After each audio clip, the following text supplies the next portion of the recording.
La, la historia es bastante conocida y la verdad que si tú vas ahí al capítulo 15 te vas a encontrar con la alimentación de los 4.000 y es este gran evento en donde Jesús manifiesta este milagro. Pero después de eso se queda con los pocos. En Juan capítulo 6 también explica acerca de esto, que muchos vieron que Él los alimentó y ellos dijeron, wow, acá está el Mesías, está el Cristo. Mesías es la palabra hebrea, ¿no es cierto? Mashiach es la palabra hebrea para el ungido de Dios.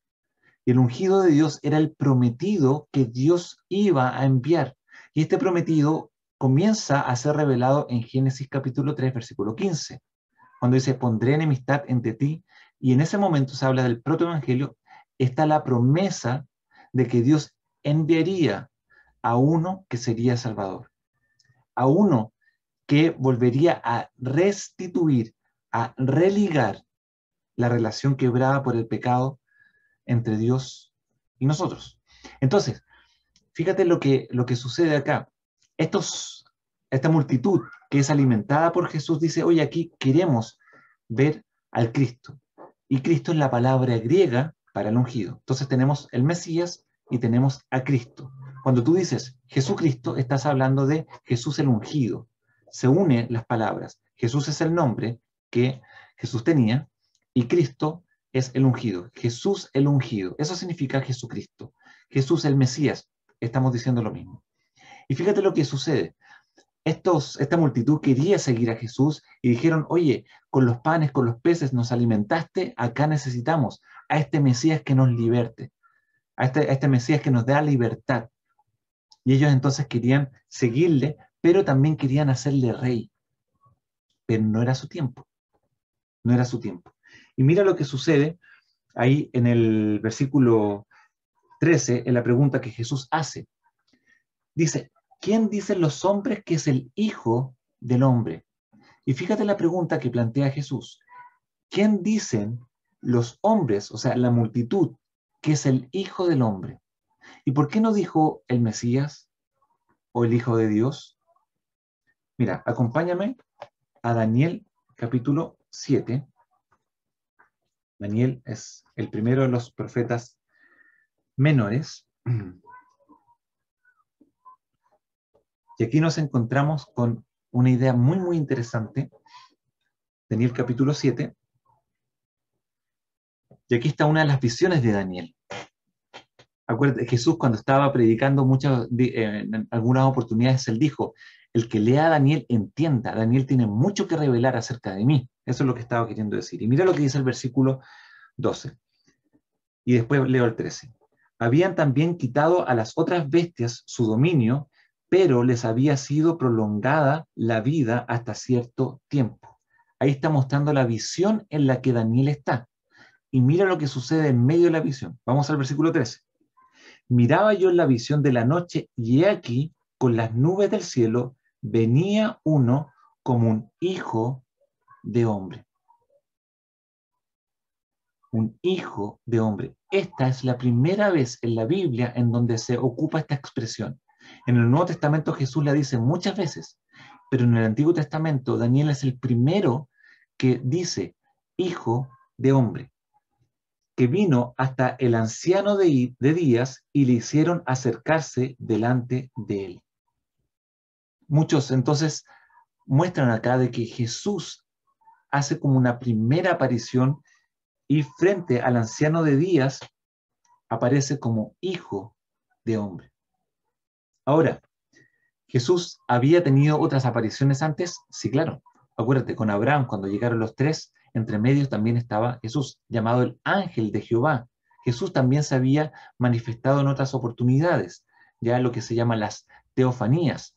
Cuando estaban reunidos también los líderes junto con Moisés, ellos también vieron y dicen, estamos espantados porque hemos visto a Dios y no hemos muerto. A Dios nadie le vio jamás, el unigénito Hijo del Padre, Él le ha dado a conocer. Y ahí está el punto. Todos sabían que mirar a Dios, mirar a Jehová, mirar al Padre, era imposible porque moriría. Y nosotros moriríamos por causa de nuestro pecado. Pero el Hijo ¿Qué es lo que hace? El Hijo es la imagen visible, es la imagen visible del Dios invisible, al cual nosotros no podemos mirar.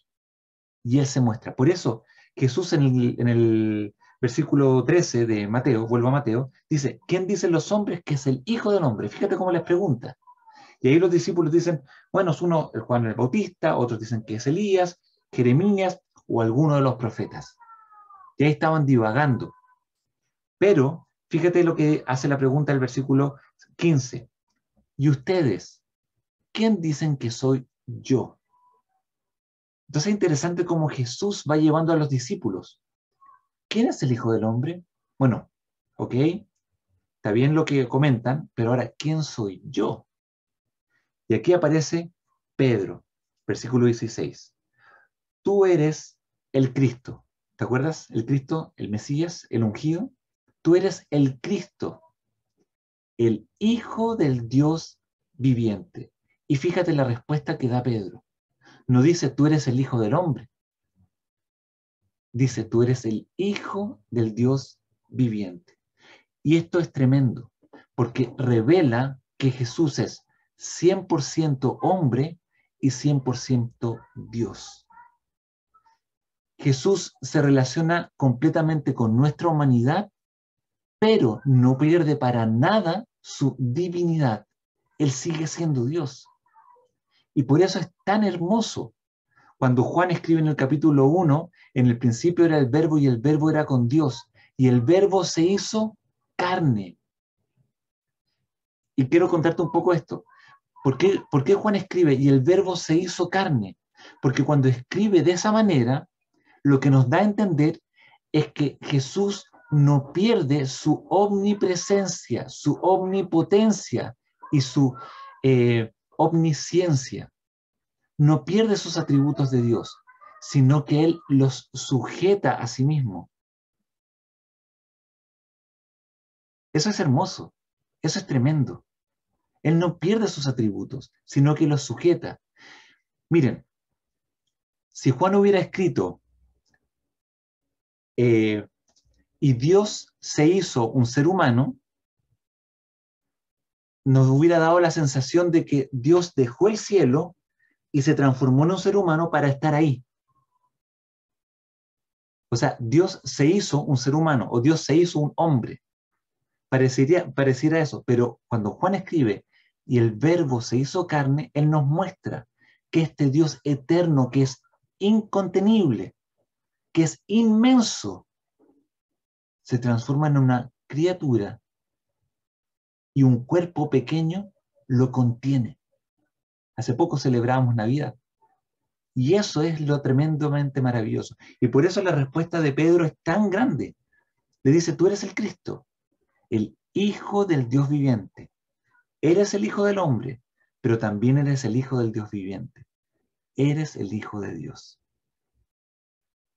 Piensa eso, imagínate haber sido Pedro y estar mirando los ojos, la mirada de Cristo. El Pedro que se hundía al lado de la barca.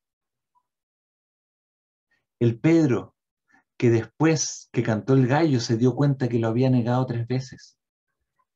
Y el Pedro que estaba ese día sábado, abrumado, porque a su Señor, aquel que había confesado, lo había negado.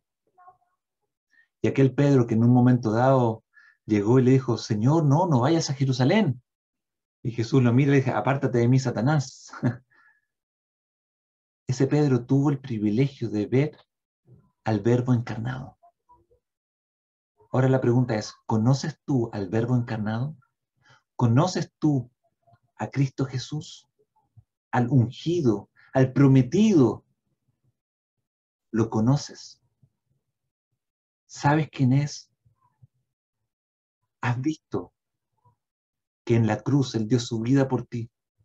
Que fue enterrado y al tercer día resucitó para justificarte y que no tomó en cuenta tu pecado, sino que te amó con todo hasta dar su vida en esa cruz. Mira, al llegar a este punto quiero contarte algo muy, muy lindo y que no, eso es una verdad que cuando la expresamos así es tremendo.